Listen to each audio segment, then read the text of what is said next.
Hello aspirants, math GS bye and के YouTube channel पे आपका स्वागत है। हम आ चुके हैं एक और नई वीडियो के साथ। और ये वीडियो ना खास होने वाली है क्योंकि हम पोस्ट डिटेल के बारे में बात करने वाले हैं।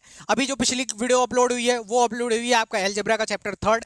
ये वीडियो जो है डेडिकेटेड है सीएजी ऑडिटर के इन्फॉर्मेशन के बारे में, क्योंकि जल्दी आप प्रेफरेंस फॉर्म भरेंगे और आपको बहुत ज्यादा जरूरत है इन इन्फॉर्मेशन की। ठीक है, और जरूरी है क्योंकि आप 5 साल लगा के, 4 साल लगा के, 3 साल लगा, जितना भी टाइम लगा आपको लगा के तैयारी करते हैं और इस चीज पे टाइम नहीं देते और कोई गलत पोस्ट चुन लेते हैं ना, आपकी ना उससे जिंदगी पूरी खराब हो सकती है। एक पोस्ट पे आपको पूरी जिंदगी रहना पड़ सकता है, आपको पछताना पड़ सकता है कि मैं क्यों साउथ में आ गया या दूसरे डायरेक्शन में।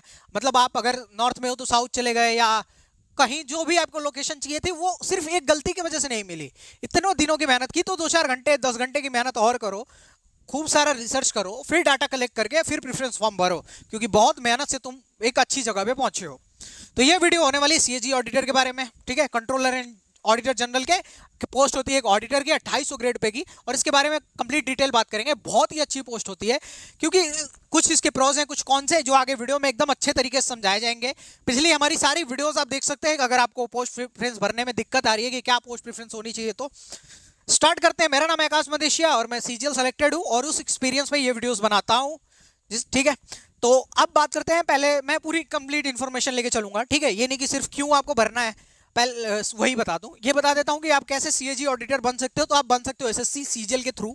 एसएससी सीजीएल में 2 टियर होती है, एक तो टियर 1 और एक टियर 2 होती है। उसकी बात करेंगे आगे। अगर चैनल पे आप पहली बार आए हो तो जाके एक बार प्लेलिस्ट विजिट करो। कंटेंट अच्छा लगता है तो मैथ जीएस बाय एंड के यूट्यूब चैनल को सब्सक्राइब करो।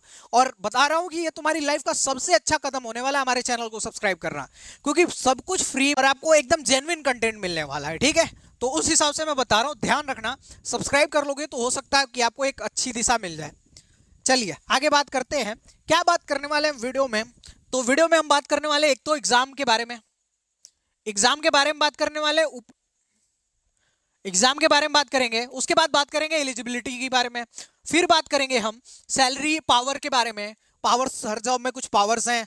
कई बार तो हम जॉब करते क्यों हैं, हम पावर के लिए तो जॉब करते हैं। कई बार हम जॉब प्रोफाइल देखते हैं, प्रमोशन एक्सपेक्ट भी हमको देखना होता है जॉब करने से पहले, तो उसके बारे में भी बात की जाएगी। चलिए तो अगर देख लेते हैं एग्जाम प्रोसेस के बारे में क्या है। आपको मैंने पहले बताया एसएससी के जो सीजीएल होता है वो 2 टियर्स में होता है। टियर 1 होती है जो 200 नंबर की होती है। मैथ के 25 क्वेश्चन 50 नंबर के, इंग्लिश के 25-50 नंबर के, और रीजनिंग के 25-50 नंबर के, और जीके के 25-50 नंबर के। ये पेपर टोटली क्वालिफाई होता है। अगर कोई यूआर का बंदा 140 के आसपास स्कोर करता है तो अपने आप को क्वालिफाई समझ सकता है, क्योंकि सीजीएल में 7 to 8 अप्रॉक्स 10 के अप्रॉक्स वैकेंसीज रहती हैं। ठीक है, 7 से 10 के बीच में वैकेंसी जो भी फ्लक्चुएट करती हैं। सीजीएल 2022 की बात छोड़ दी जाए कि जो 37,000 आ गया तो वो आ गया। ठीक है, उसको भूल जाओ, वो लक ही है बच्चों का।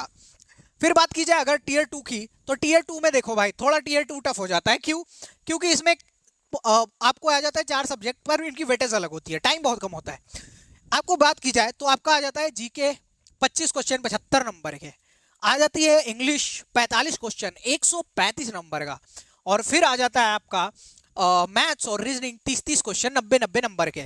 उसके बाद आती है कंप्यूटर 20 क्वेश्चन 60 नंबर के क्वालिफाइंग। इसके नंबर जुड़ते नहीं है, पर इसका एक क्राइटेरिया सेट होता है कि हाँ इतने नंबर आपको लाके क्वालिफाई करना है। इतनी बात आपको क्लियर होगी।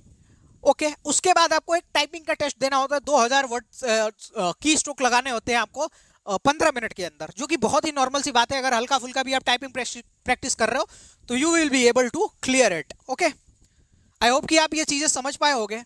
अब देख लेते हैं एलिजिबिलिटी क्या है। तो ठीक है, ये पोस्ट पाने के लिए अगर आप यूआर कैटेगरी में हो, यूआर में हो तो आप 18 से 30 तक होने चाहिए। 18 से 30 तक आप होने चाहिए। ठीक, उसके बाद अगर बात की जाए कि क्वालिफिकेशन क्या होनी चाहिए, तो अगर आप इंडिया में किसी भी कॉलेज से ग्रेजुएट हो तो आप ये फॉर्म भर सकते हो। ठीक है, ये लड़की देखो ग्रेजुएट है ना, ये कैप अब लगाई हुई है। अच्छा, ये लड़का काला है और ये, ठीक है, हो जाता है। ये हमने कोई भेदभाव नहीं किया है, ऐसा नहीं है कि लड़के काले होते हैं लड़कियां गोरी होती हैं। ठीक है, ये हो गई है तो हो गई है, इस पे ध्यान नहीं देना, ये इंटेंशनल नहीं किया गया है। तो किसी भी आप कॉलेज से अगर ग्रेजुएट हो तो आप ये क्या कर सकते हो कि आप फॉर्म भर सकते हो सीजीएल का। ओके, अगर बात की जाए पावर की, देखो भाई मुट्ठी बंधी हुई है। ठीक है, तो पावर का सिंबल ही है मुट्ठी। ठीक है, तो मुट्ठी बंधी हुई, यहाँ पे पावर की हम बात करने वाले हैं। ठीक है, शक्ति की बात करने वाले, ध्यान से देखना। ठीक है, तो अगर बात की जाए पावर की, तो देखो क्या है ना कि ऑडिटर की पोस्ट जो है, आप क्या करते हो, ऑडिट करते हो। ऑडिट करते हो तो आप जाके किसी डिपार्टमेंट में एक बड़े आदमी से मिलते हो। बड़े आदमी मतलब एक बड़ी रैंक है, और आपको एक ठीक लेवल की रिस्पेक्ट मिलती है, ठीक है। क्या आप किसी ऐसे नीचे लेवल के आदमी, मतलब नीची पोस्ट के उससे नहीं वो कर रहे हो। नीचे पोस्ट का मतलब मेरा ये है कि लोअर ग्रेड पे, ठीक है, और कुछ मेरा इससे मतलब नहीं है। तो लोअर पोस्ट के आदमी से ट्रीट नहीं कर रहे हो आप, एक अच्छे हाई स्टैंडर्ड जो यूपीएससी वगैरह क्लियर करके आया उससे डील कर रहे हो, ऑडिटिंग कर रहे हो, ठीक है, उसके साथ डबल ए के साथ आप जा रहे हो। तो ये बात है कि इसमें रिस्पेक्ट है, आपको पावर ठीक ठाक है। ऑडिट करते हो आप, ऑडिट रिपोर्ट बनाते हो, अकाउंट देखते हो कि जो भी है चीजें फेयर है कि नहीं है, ठीक है। तो पावर इस जॉब में ठीक ठाक है। अगर बात की जाए जॉब प्रोफाइल की, तो मैंने पहले ही बता दिया है आपको कि क्या है, ये ऑडिटर की पोस्ट है, ऑडिटिंग है, आपको फाइनेंशियल रिपोर्ट और अकाउंट्स, यही अकाउंट्स देखने हैं आपको, और बैलेंस शीट देखनी है आपको। वो देखना है आपको कि हाँ फाइनेंशियल जो रिपोर्ट बनानी पड़ती है वो बनाना है किसी कंपनी का, ठीक है। तो अकाउंटिंग एंड फाइनेंशियल स्टेटमेंट्स, यही दो काम है मेन, ठीक है। कई बार हो सकता है आपको विजिट करना पड़े ऑफिस टू ऑफिस। तो वर्क प्रोफाइल बहुत ही सिंपल सी है, कोई दिक्कत वाली बात नहीं है। सैलरी की बात की जाए तो ग्रुप सी की पोस्ट है, और ये देखो ग्राफ ना ऐसे ऊपर जाता ही रहेगा जिंदगी भर।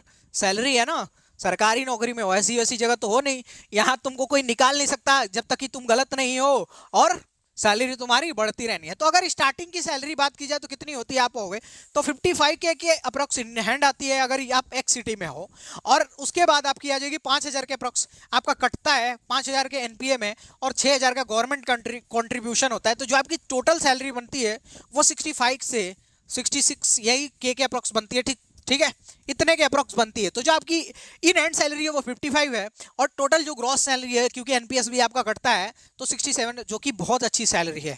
बहुत ही कम स्टेट जॉब में आपको इतनी सैलरी मिल पाएगी, स्टेट जॉब्स में। सेंट्रल की है तो इसलिए इतना सैलरी उठा रहे हो, ठीक है। तो देखो ग्राफ है, जिंदगी भर बढ़ते रहना है, आराम से नौकरी करो, मस्त अच्छी सी लड़की से शादी करो और सेट रहो जिंदगी भर। सेट रहो मतलब काम करो, फिर मतलब घर परिवार भी देखो, ये नहीं सेट रहो कि शादी करके लगे पड़े हो वाइफ के साथ, जॉब नहीं करोगे तो नौकरी चली जाएगी। चलो बात करो प्रमोशन की, तो प्रमोशन देखो, प्रमोशन बहुत बड़ा कोई भी जॉब हो अगर आपको लेना है तो आप प्रमोशन के बारे में जानते हो, बहुत बड़ा एक्सपेक्ट है ना, क्योंकि आपको पूरी जिंदगी वहां बितानी पड़ेगी। तो आप प्रमोशन नहीं देखोगे कि हाँ मेरा प्रमोशन कब और कैसे होगा, इंक्रीमेंट कब कैसे, तो वो चीज देख लेते हैं। तो देखो प्रमोशन के बाद आप मान लो ऑडिटर हो आप 5 से 6 साल के बाद सीनियर ऑडिटर बनते हो, उसके बाद 10 साल के बाद 10 साल पे आपका फ्रीक्वेंट ट्रांसफर होता है। सीनियर ऑडिटर बने उसके बाद 10 साल के बाद यहाँ, और 10 साल के बाद यहाँ, ठीक है। अब कुछ लोग कहोगे सर एसएएस का एग्जाम भी तो होता है, 2 साल में आप 3 साल में एलिजिबल हो जाते हो, कि 2 साल में आप एलिजिबल हो जाते हो कि आप एसएएस दो।